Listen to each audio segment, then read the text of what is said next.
And there it is, straight like that, man. Welcome to another episode of the Ultimate 216 Show. I'm your boy Earl of Pearl. That's Tyvis Powell. You know the vibes. If you woke up this morning, you already won. I hope you're doing something right now that your future self will thank you for. Let's get it going right now. It's gonna it's a good time to let you know that this episode of the Ultimate 216 Show is brought to you by FanDuel. Right now, there's a new NFL season, and FanDuel is making it very, very easy for you to get in on the action, man. If you place a $5 bet right now and that bet hits, you get $300 in bonus bets. I use FanDuel all the time to cash in on those anytime touchdowns. So visit FanDuel.com/UCSS to get in on all the action right now. That's FanDuel.com/UCSS. What's up, brother? How are you? Come on now. Yep. You know what it is. You know the vibes. You know the vibes. Yes, sir. Yes, sir. Playoff Rocchio is here. Bo Naylor put the dagger in it. They got that Mamba mentality out there tonight. Hey, they said they ain't never met an eighth inning they didn't like, man. Y'all know the vibes. You watching this by now, man. The Cleveland Guardians to force the game three. But with a lead of 6-1, full disclosure, we went live. We went with our recording a little bit early. It was the ninth inning, but 6-1 is what it was, man. When we hit the go button on this show, Rocchio broke the tie on the 0-2 pitch in the bottom of the eighth. No doubt, home run. The Guardians giving runners in scoring position, and Bo Naylor, man, listen, way to start the month of October for a dude who had a hot ass September. And the Cleveland Guardians forced the game three. The atmosphere was crazy. Like, yeah, we didn't survive Scooble. You know, we had the base running blunder at the end of game, won by Jose. I think it was the right call to be aggressive in that situation. But you lose that game 2-1, and that could have been an emotional letdown. And it was a close game throughout the day. But you find a way to come through in a clutch, man, in the eighth inning and prevail yourself to victory to force a game three. Your thoughts? I just like the resiliency of this team, man. You know, I was looking at this stat. There's something about like teams that win game one is like 12-0 in the series or something like that. And when I first seen it, I ain't gonna lie to you, I was a little discouraged. I'm like, dang, we lost. But then I thought about no team been down 15 and came back and won the division. So the Guardians this year is just they doing stuff that's shouldn't be done. So I can't count them out. You know what I'm saying? Like, they showing you that the fight is there. And that's, as a fan, that's all you want. You know, they literally is a gritty team that resembles what Cleveland is all about. They getting it out the mud. You know, they still doing it their way. Guys are stepping up in big moments and making big plays, man. So the play of the day is still the Jose tagging the dude out on third, because you essentially talking, that would have been what, 3-1, 2-1 or something like that. Yeah, that was a huge play. Yeah, like it's a huge play because they just showed it like 10 times over the course of this game. So, like, that was the turning point of this game, and I'm glad that these guys, you know, just continue to keep battling, man. Tanner Bybee, man, salute to you for having that dominant performance. I know you gave up the one, but like, you still had a really good showing. You know, Gavin Williams yesterday had a really good showing. So it's just nice to see that guys are actually becoming the people that we thought they were. You know, it's been, obviously we do the show with Bull and we talk to Jason and Jay, and, you know, they are like the huge baseball insiders, and, you know, they always have been telling us about certain guys. You know, like, for example, Jason been talking about George Valeria for like 2 years. And I'm like, what, are we ever going to see him? And he steps up today in a major way and hit the home run to start things off. So it's just like guys is finally becoming the people that we thought they were. And I really respect that, because, you know, it's hard. It's tough. You know, we are tough critics. Me, you, G. Bush, we be on stuff. Like, what you talking? This the dude y'all talking about? We quick to say it. But like, yeah, like you said, Jordan Chase DeLauder. we be talking like that, but it's good to see these guys actually out there doing some stuff. So yeah, shout out to those guys for sticking with it, man. And I can't wait till tomorrow to see game three, man. This is Cleveland. Keep doing y'all thing. Y'all keep showing up, keep making that city turn up, man. They are feeling that atmosphere. I hear the Jose through the TV, man, and I'm jealous that I ain't there. Just keep doing what y'all doing, man. We're gonna do something special this year. Yeah, man. You talk about Valera, man. You talk about Rocchio and Bo Naylor. You know, the three guys that's really responsible for driving in the runs in today's game. And those are considered the others. the guys that you hope step up outside of Jose Ramirez and Steven Kwan. And at this point, I would even throw Kyle Manzardo in there, right? Mm-hmm. In production from those guys, like it does a lot to favor you as far as being able to come out with a victorious income. As you mentioned, Tanner Bybee, I thought he had a solid outing as well. You know, you called him playoff Rocchio, and it seemed like, man, I don't know if it's the playoffs, I don't know if it's playing the Detroit Tigers, man, but it's like he got the utmost confidence when it's this team, when it's these moments, and this is the same dude that propelled us to victory in the final game of the season with a home run. And here he is now that really kind of like swung it wide open. And hey, once they got relaxed and they got that lead, it was up. Yeah, it was up from there. The Tigers, right? They didn't pitch Jack Flattery today. They waited for tomorrow to use him. I thought that was smart by them on the strategy side of things. But win or lose, I felt like once we got past school, like we got enough to get this done, man. So like to your point, shout out to the Cleveland Guardians, man. We watching, we cheering y'all on. Shout out to the fans for showing up, even though they playing us with these 1 o'clock playoff games. Hey, listen, people calling off work or they leaving work early because the place is packed. I don't know what type of PTO stuff y'all got going on, but man, hey, keep doing it, man. This could be a special year. I'm with Bill Nye. Bill Nye got him winning it all. So if Bill Nye predicted it, and I'm with him. We with this all the way to the end, man. We got rock. We got rock out. Because this is both of our childhood, and I asked this question yesterday. Is Bill Nye a real scientist or is he an actor? Bill Nye gotta be a real scientist. If he ain't a real scientist, I feel lie.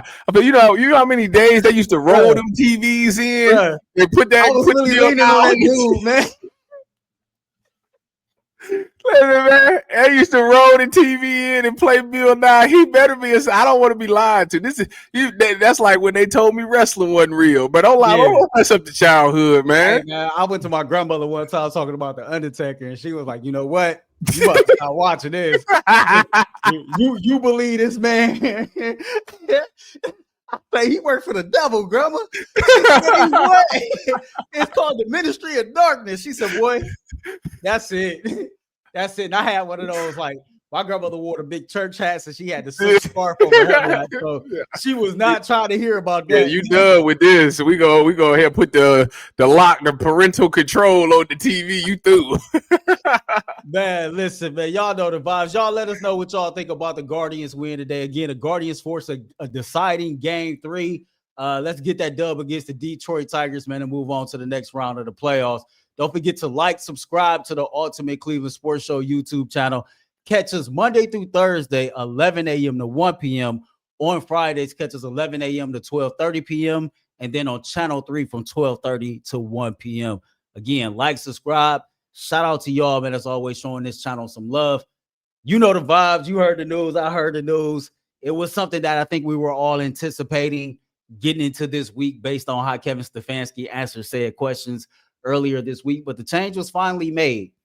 We finally get to see one of the rookie quarterbacks.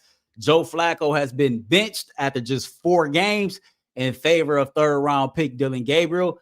Dillon gets his shot in London against a Brian Flores-led Minnesota Vikings defense.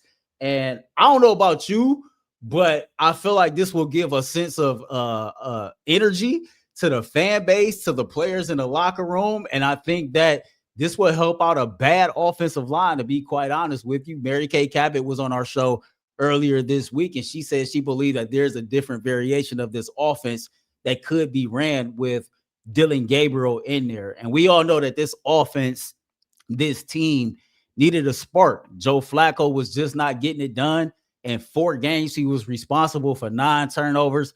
You look at the average yard per pass, man. You got the most pass attempts in the league. You bottom 1 or 2. I mean, you either 31st or 32nd in picks. Yeah, it's just like it was just all bad. This was not cool Joe that we had 2 years ago. What's your thoughts on the QB change?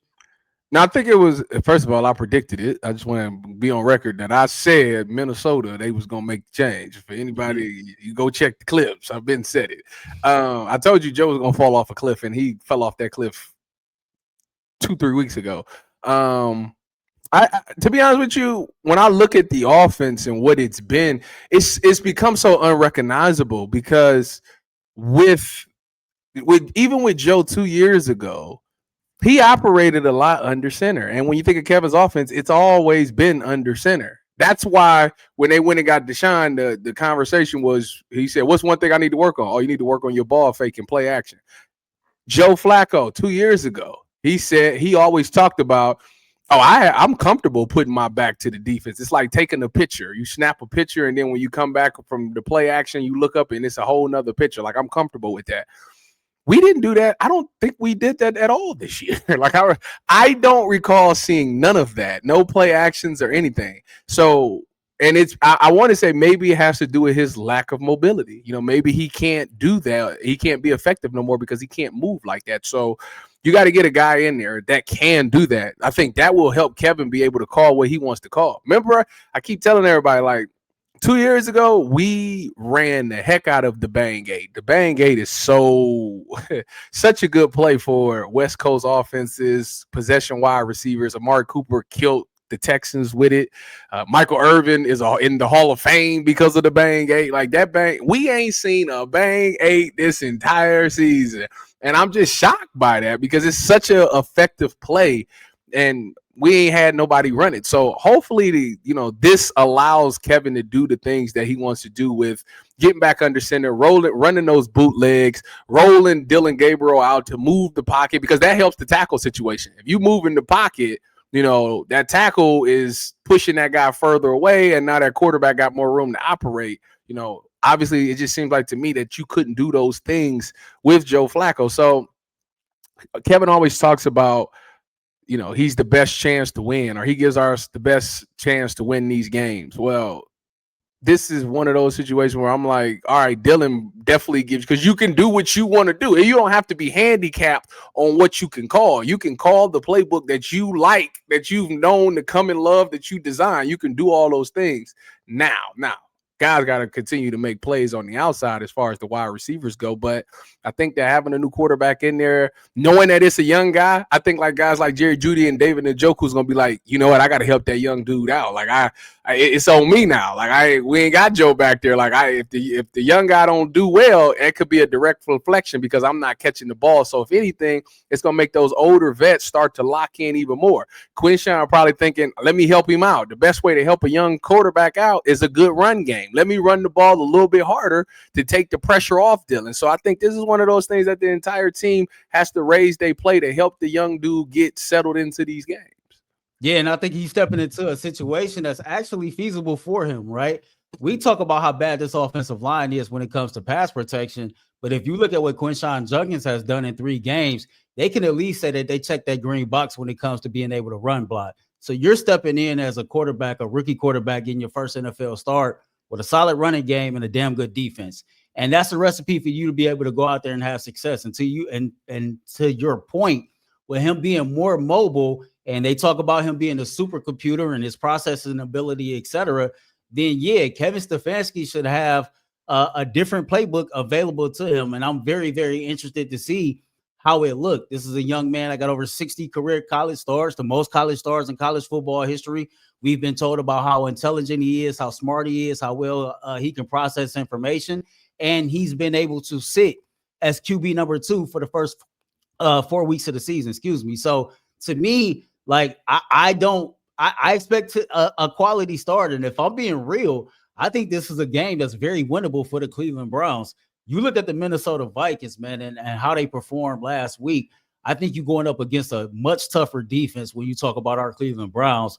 Carson Wentz looked like a deer in headlights most of the time. And even with Justin Jefferson having over 100 yards receiving, he really didn't have that huge impact on the game, I thought, right? So if we can go out here and force some turnovers and, put our offense in situations, I think we can have some success. You look at the Minnesota Vikings run defense, and them dudes get gashed. And right now, Quinshawn Judkins is just revving up the engine. So it'll be interesting to see. The other side of this coin that is a head scratcher to me is keeping Joe Flacco as QB2. Mm-hmm. If we both know that Joe Flacco can't move, if we both know that you are limited and the things that you can do as far as in your playbook with Joe Flacco as your quarterback, then I'm not really understanding why Shedeur Sanders is not QB2 in said situation. I think we have reached that point in the season probably sooner than we expected, to where, okay, it's time to see the rookies. It's time to get that evaluation. And to be honest with you, just being bumped up the depth chart would have gave Shedeur more opportunities to earn more reps. So, I'm not trying to speculate too much, but I am curious in Kevin Stefanski's thought process by keeping him QB3 and making Joe Flacco the backup. I mean, honestly, I think just for this since this being Dillon Gabriel's first time out there, I think that they kind of want to make sure that if he starts to struggle or if anything happens, the easiest pivot is to go back to Joe, because he's still got that chemistry with guys. He just got out of there last week. So I think that that's why he remained as QB2. I do see a scenario where he's not even on the roster at the end of the season, Joe, I'm talking about, because if Deshaun Watson does get off a PUP, they have to clear a roster spot for him, and you're not going to keep 4 quarterbacks. You're going to cut one of them, and you're not going to cut the 2 young guys. So you're going to end up cutting Joe Flacco, but Deshaun will probably serve as quarterback 3, and I think Shedeur naturally becomes quarterback 2 in those situations. I ultimately think that's just how that one's going to play out. It is, but I understand everybody's frustration because everybody's like, Joe's done. Well, it's all about seeing the 2 young guys. And I still believe at some point, unless Dillon Gabriel just goes out there and lights it up, I think at some point we still will see Shedeur Sanders at some point of this season. He just got to continue to grind and continue to do the things that he's supposed to do. Make sure he's doing the right things in meetings. When they're asking him questions, make sure he understands the game plan. When he goes out in practice, I know his scout team and he's reading off a card, but still try to lace the passes in there. Show that you can make plays on a number 1 defense, and things like that. And trust me, guys notice those things, and he will eventually get his opportunity to start for the Cleveland Browns. So that's my whole thought on that situation. I also think that it's a good timing because if Jack Conklin is able to go, which I don't know what his status is, but if he's able to go, now you got your right tackle back, which also serves as Dillon Gabriel's blind side. So right. you got your strength back on that side, and that would help him out a lot against the Vikings. But you called this a like they can win this game. I would say this is a must-win game because you talk about, really, to me, this is like the crossroad of the season. It's sad to say that week 5, but I think this is a crossroad because there's a difference between 2 and 3 and 1 and 4. It's a huge difference between the two. And you get to 2 and 3 and you look around this division and you look around this conference, not a lot of teams that you thought was going to be balling is balling like that, Then next week you play the Steelers head to head. Essentially, they could be 4 and 1 when you see them. You could give them 4 and 2, and you get to 3 and 3. Now we talking about a whole different other game for this season. So to me, it was crazy to think that they made this switch in a must-win game. That means he has a ton of faith in Dillon Gabriel because in a must-win game that could change the whole outcome of your season, you decided to bench Joe and go with Dillon. That means Dillon is more than ready to go. And you've seen enough that he's ready to go. And I'm excited to get to Sunday. Glad we ain't got to wait 9:30 as kickoff. So, yeah, I'm excited to see what he does. Yeah, man, we get to see him like bright and early in the morning. As soon as we wake up, we don't even get an opportunity to kind of get spoon-fed national media and get ourselves upset before we even get to the game. So I think that's going to be dope, man. Y'all let us know in the chat what y'all think. How do y'all think Dillon Gabriel is going to perform in his first NFL start? And do you agree with Kevin Stefanski by having Joe Flacco as his QB2, or do you think it should have been Shedeur Sanders? Again, man, subscribe to the Ultimate Cleveland Sports Show. Ring that bell to stay in the know about this spinoff show, the Ultimate 216 Show, the Ultimate Cavs Show, the Ultimate Guardians, the Ultimate Browns with my man G. Bush. And, of course, you can catch Tyvis Powell here with me every other Wednesday. We got to get my man Cecil Shorts back in the fold. Cecil been busy. Cecil been busy, but we'll get him back here. So Monday, me and Mike went to media day, got a chance to chop it up with some of the players, the coach, and the GM. It was cool to be back in that building. I think everybody within the Cleveland Cavaliers organization do a really, really good job of the fan experience, but also like for where we stand in the media, the media experience as well. I think a lot of people there are fluid, they're friendly, they're very organized, and it's always a good time when you get the chance to cover the Cleveland Cavaliers in any aspect. And, just doing the walk around and the interviews and listening to the players talk, the biggest takeaway I got, two takeaways I got from media day that makes me excited about the regular season, even though we understand the regular season probably won't mean much to most. But they talked about according to Bull, it's meaningless. I don't agree with that, but it's hard to argue against it. I tell you that. What he's saying is meaningless in the grand scheme of things. But I think it's always things to look for. But one of the things that I paid attention to, a lot of the players talked about the emphasis on conditioning, putting in that work to make sure they was in better shape and just being ready for that gauntlet that is the NBA playoffs so that they don't get wore down like they was towards the end of last season. They talked about all being together since the beginning of September back here in Cleveland.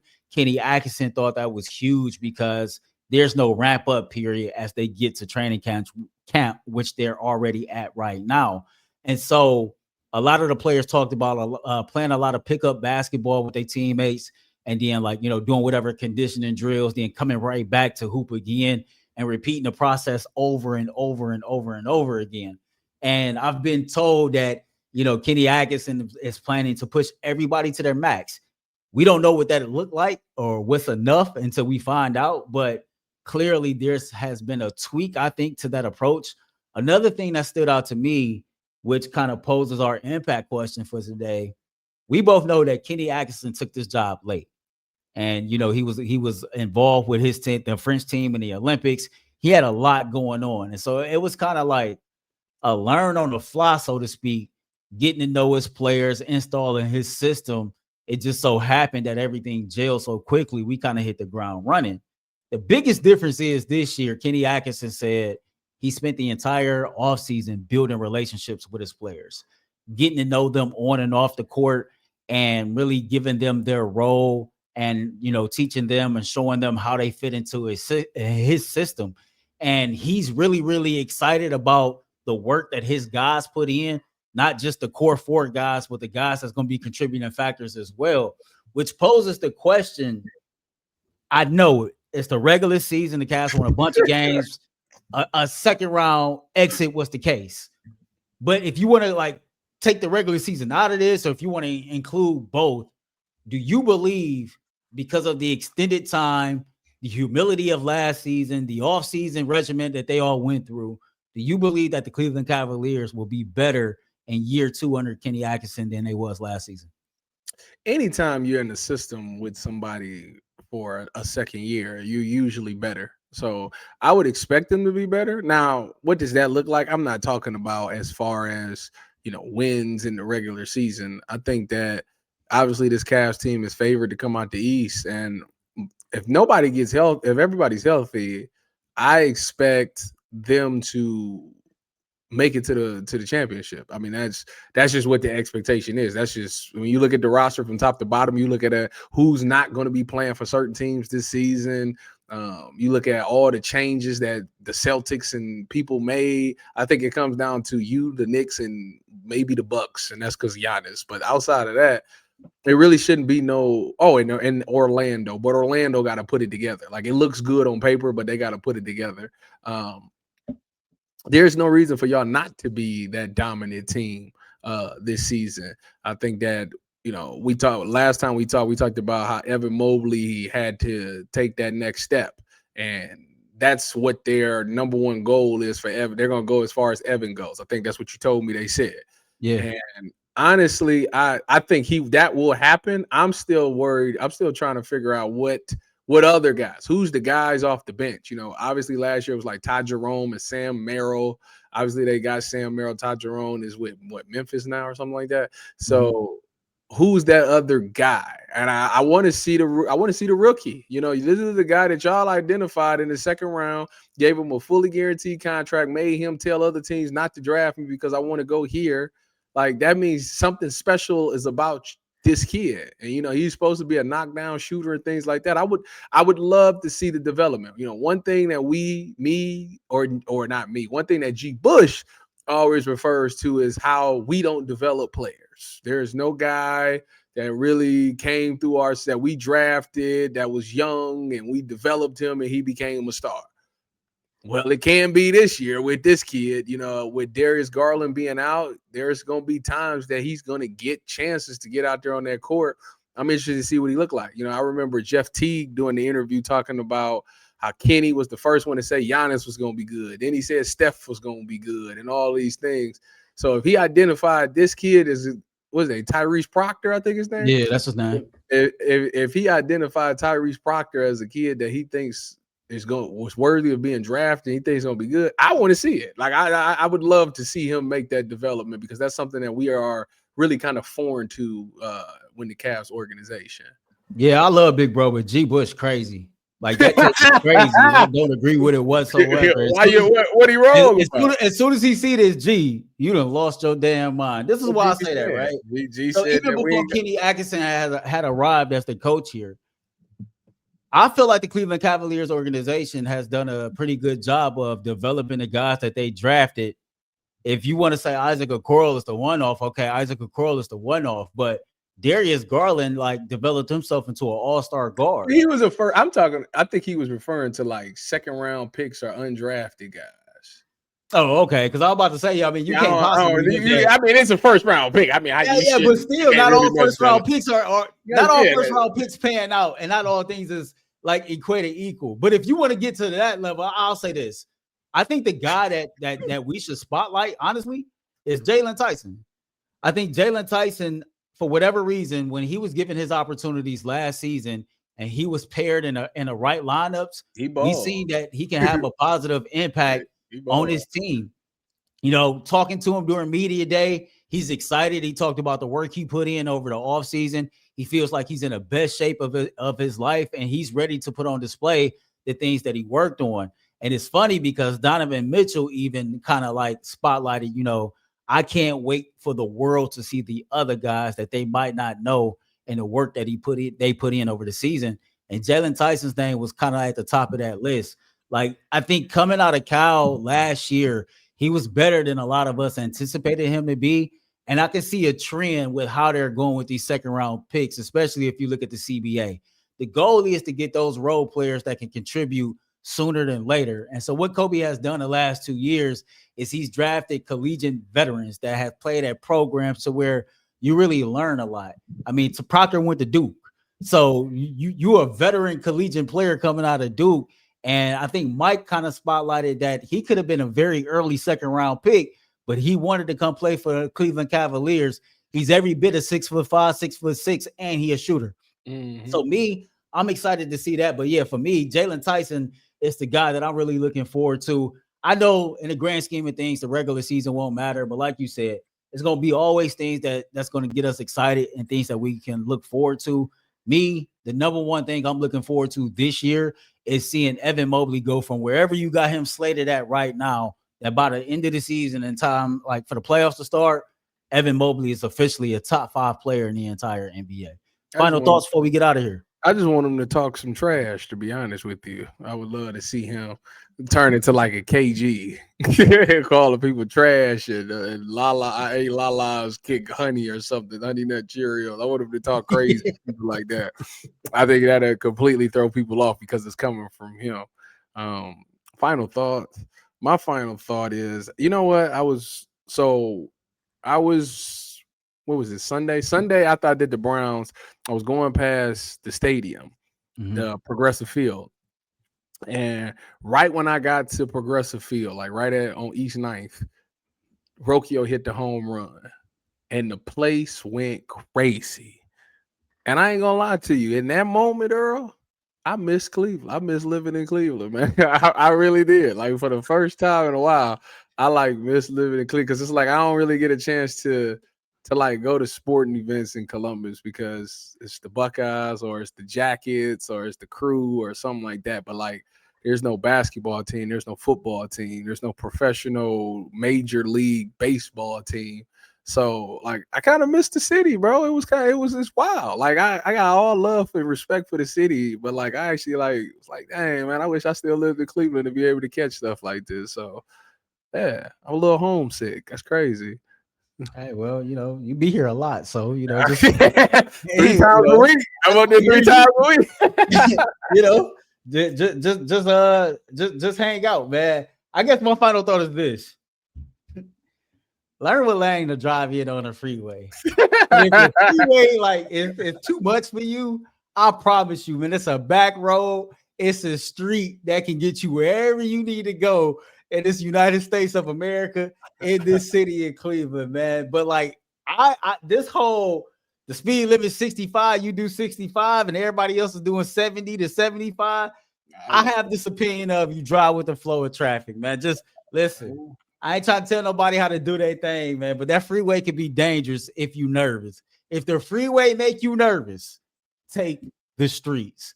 That's it. That's all, man. Y'all know the vibes. For me, for Tyvus, man, be great. Spread love. Remember, being great come with a price. Spread love is priceless. Till next time. Peace.